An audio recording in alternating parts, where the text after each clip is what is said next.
On the 13th of December 1973, French journalist Claude Vorion was driving through the volcanic area of Clermont-Ferrand, central France, when he had a sudden urge to take a walk at the Puy de la Sola. Suddenly, he noticed a bright, flashing light in the sky, heading in his direction.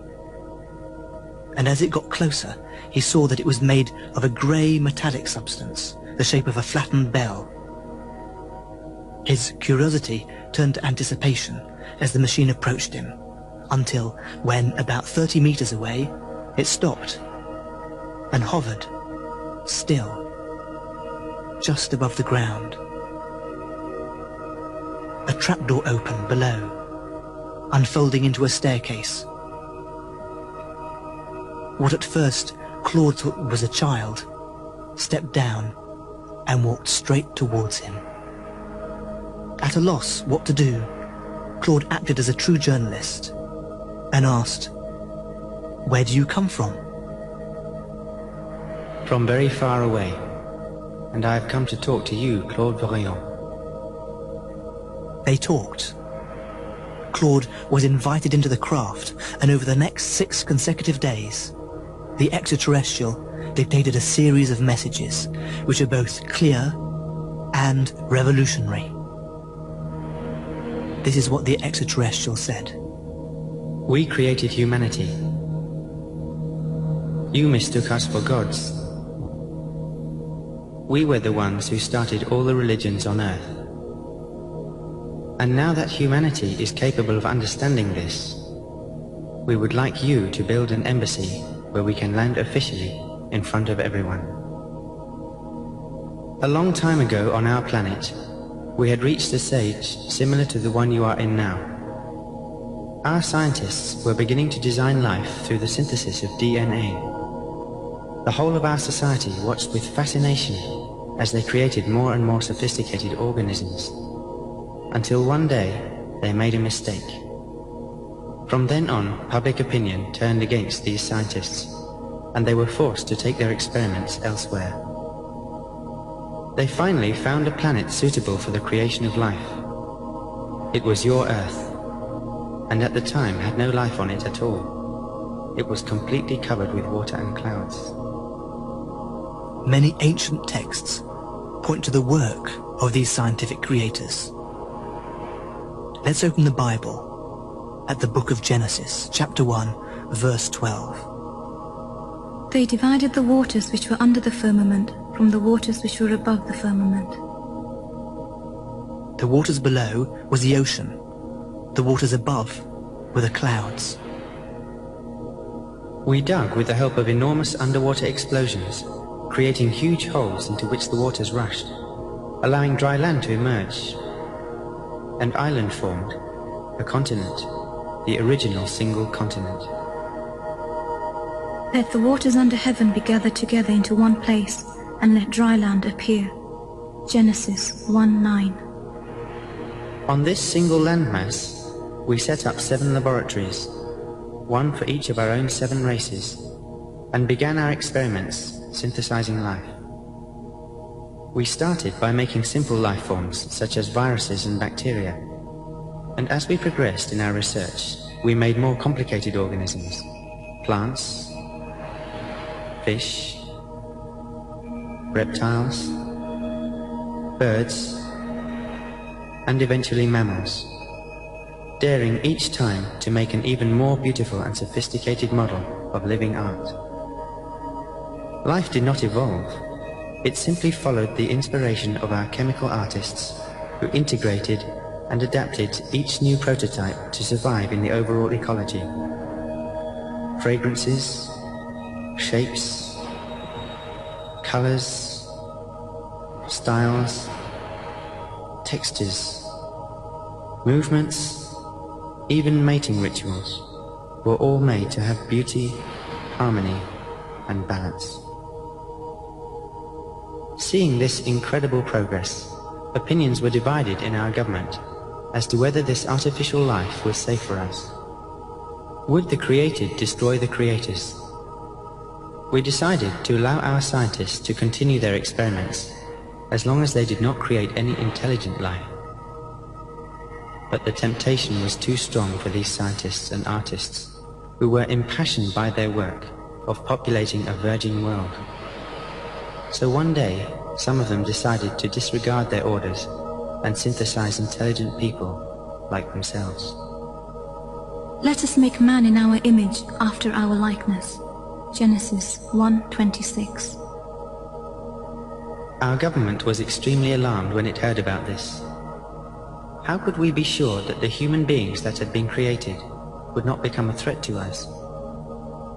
For our own security, we told our scientists to keep these human beings in ignorance of any scientific knowledge. They were even told to make these people whom they had created believe that we were almighty gods, so as to be sure they would respect us. Of every tree in the garden you may freely eat, but of the tree of knowledge of good and evil you shall not eat of it, for on that day you shall surely die. Genesis 2:17. At the time, the human beings called these extraterrestrials Elohim, which in ancient Hebrew meant those who come from the sky. It's found in the original Bibles, but in more recent times was mistranslated by the word God. It's important to realize that this is a plural, the singular being Elohah. References to the Elohim can also be found in other ancient texts. For example, in the writings of the Hindu, Greek, Egyptian, and Amerindian civilizations. We can read even today about the many gods who had human emotions and who lived near or with these human beings. These gods talked to human beings and even had relations with them. When our scientists created people like ourselves, opinion on our planet became divided. Could we trust human beings? But there was a group of scientists who had begun to deeply love the human beings they had made. They wished to give them scientific knowledge so that they would be able to communicate as equals. Their love grew so much that this group decided to educate some humans and reveal to them the truth that creators and created are exactly the same. The serpent said unto the woman, Of the fruit of the tree which is in the midst of the garden you shall not surely die, for Elohim both know that in the day that you eat thereof, then your eyes shall be opened, and you shall be as gods. Genesis 3:4. In other words, you shall be as those you mistook for gods. If you entered this laboratory, you would realize that we are just like you, and one day you too will create life. You are just another link in the chain. The eternal cycle of creation continues.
Money.